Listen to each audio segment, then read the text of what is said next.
Kailangan maaga kang magising. Pagkatapos mag-almusal, maghahanda na para pumunta sa bukid, maggabas ng mga damo at magtanim at manguha ng ibibentang kangkong at pangulam na rin. Dahil sa sobrang hirap ng buhay at hindi pa nakakabangon sa bagyong uwan nitong mga nakalipas na buwan, nangangapaman, subalit tuloy lang ang buhay.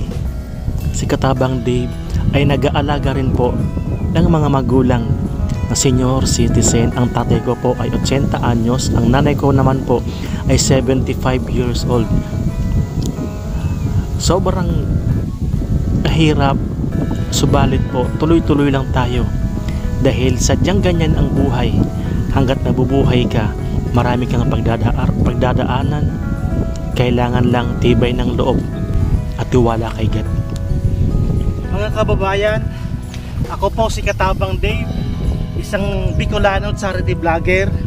Ngayon po nangunguha po ako ng kangkong para po meron po kaming maibenta. Ito po ang aming ginagawa para po meron po kaming allowance sa panggasolina pag po kami nagbablog sa malayong lugar.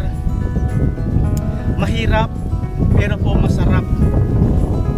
Sobrang nakakataba ng puso dahil gustong-gusto po namin na makatulong sa mga kababayan po natin na mas higit na nangangailangan. Mahirap din po kami, pero po ginagawa po namin ito dahil ito po nasa puso po namin. Ito po ang gusto ng aking mga kasama. Kaya po lahat gagawin po ni Katabang Dave. Sana po suportahan nyo po kami. Kung sakali pong mapadaan po sa wall po ninyo, inihingi ko po ang inyo pong suporta. Hindi pa naman po kami tulad ng mga kilalang vlogger. Kaya po nangangapa po kami sa dilim. Kaya po ginagawa po namin ng lahat. Alam ko po na darating po ang panahon na ibibigay din po sa amin ni God para po mas marami pa po kaming matulungan sa mga kababayan po natin. Hindi lang po dito sa Albay, sa Camarines Sur, kung maari po ay maikot po namin ang buong Pilipinas. Sa mga sponsors po ni Katabang Dave, maraming salamat sa walang sawang sumusuporta sa mga viewers natin sa Facebook at sa YouTube. Sa mga sponsors na lagi pong nandyan, Ma'am Fabs Jen Vlog, Kuya Nato Vlog, at sa mga anonymous, maraming salamat. At kay Sir Joel Salcedo, sa lahat po ng mga members po ni Katabang Dave, maraming salamat. Wala pong imposible, walang madali sa mundo. Kailangan lamang po ay sumabay po tayo sa agos ng buhay. Gawin lang po natin ang tama. Walang madali. Lahat paghihirapan, lahat pagtatrabahuhan. Kung gusto mong may mapuntahan ang pinaghihirapan mo, kung gusto niyo po ang ginagawa po ninyo, lahat pagdadaanan mo. Pero kung nagpapagwapo ka lang o nagpapasikat ka lang, o sa mga susunod na araw pag napagod ka na, aayaw ka na, hindi po ito para po sa iyo. Ang isang content creator o isang vlogger, lalo po isang charity vlogger, na sobra pong napakahirap. Marami na po kaming pinagdaanan. Muntik na po kaming mamatay, na aksidente po kami, pero still po lumalaban po kami. Umakyat po kami sa mga bundok, sa mga malalayong lugar. Nandyan po lahat ang panganib. Pagkasama nyo po si God, hindi po kayo pababayaan at i-guide po kayo ni God, dahil alam po ni God na maganda po ang inyong layunin sa mga kababayan po natin, lalo po sa mga taong nangangailangan, sa mga kababayan natin na nangangailangan.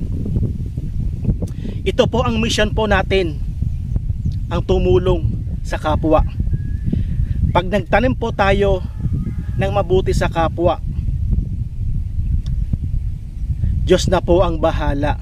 Hindi po tayo nandito sa mundo na para sa sarili lang. Hindi tayo nabubuhay para sa sarili lang. Nabubuhay po tayo sa kapwa. Kaya po sa mga kaibigan po natin, sa mga kababayan po natin abroad, kami po ang instrumento para po makarating sa mga kababayan natin sa mas higit na nangangailangan. Malalayo man na bundok yan, ilang metro man ang aming nilalakad, nag-enjoy po kami dahil gusto po namin ang aming ginagawa. Hindi pa naman po kami tulad ng mga kilalang vlogger, hindi pa kami sumasahod ng malaki. Subalit po, nasa puso po namin. Dahil gusto po namin ang aming ginagawa. Adventurous po si Katabang Dave, ang aking cameraman, ang aking mga kasama, Katabang Dave team. Adventurous po. So isang malaking karangalan po. Bonus na lamang po kung kami ay kikita, kung kami po ay papalarin. At sana po tulungan nyo po kami na mas mapalawak po si Katabang Dave, nang sa ganun po mas marami kaming matulungan. Isa po kaming instrumento ni God, lalong lalo po ang ating mga sponsors na handang tumulong, may malasakit sa kapwa at pagmamahal sa mga kababayan natin na masigit na nangangailangan. Si Katabang Dave po at ang kanyang buong team ay naghahatid po ng mga blessings na nagmumula po sa ating mga sponsors. Gaano man yang kahirap, gaano man yang kalayo, basta ginusto mo, basta mahal mo ang ginagawa mo, gagawin lahat, mapasaya lamang ang ating mga kababayan. Mga kababayan, ito po ang aming ginagawa.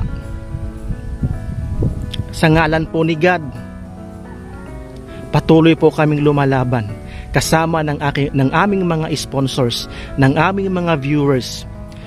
Suportahan nyo po hanggang dulo si Katabang Dave. At sana po hindi po kayo magsasawa. Samahan nyo po si Katabang Dave, samahan nyo po kami sa aming mga nasimulan, lalo po ang aming mga sponsors na walang sawang nagtitiwala kay Katabang Dave, at gagawin po namin ng lahat. Hindi lang po dito sa Bicol, kundi po sa buong Pilipinas.